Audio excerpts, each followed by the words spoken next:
I want people to know that women getting the right to vote was not a foregone conclusion. It took a very long time. It took convincing women as well as men. This was not an obvious thing for women in the 1840s, in the 1880s, in the 19-teens to say, yes, this is not only my right, this is my responsibility.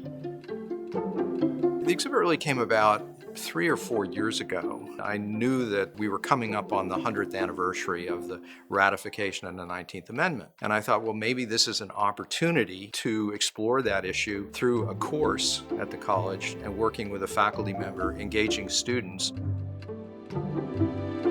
I knew that Amy taught courses about the history of American women. And I said, what would you think about organizing an exhibition that comes out of a course that you might teach?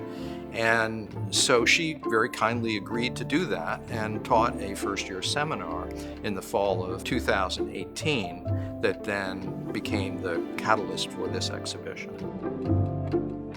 For my students, this was a project I was sort of diving into without knowing much, and I was learning with them.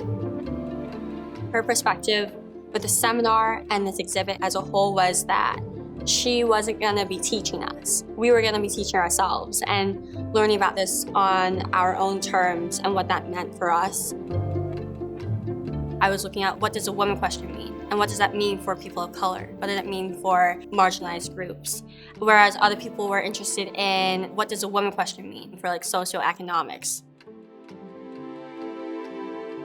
If you do a Google search for other exhibitions that are looking this year at the challenge of women getting the right to vote, they're called Votes for Women, a declarative term.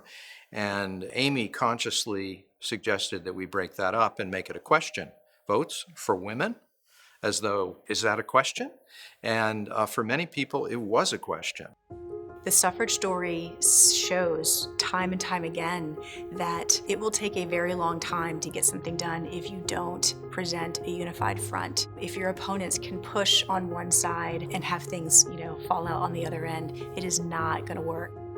To see and be a part of the action to make history become something other than just pages, and to be able to walk around and visualize it is something that I find so important. It brings it to life and it makes it have that connection.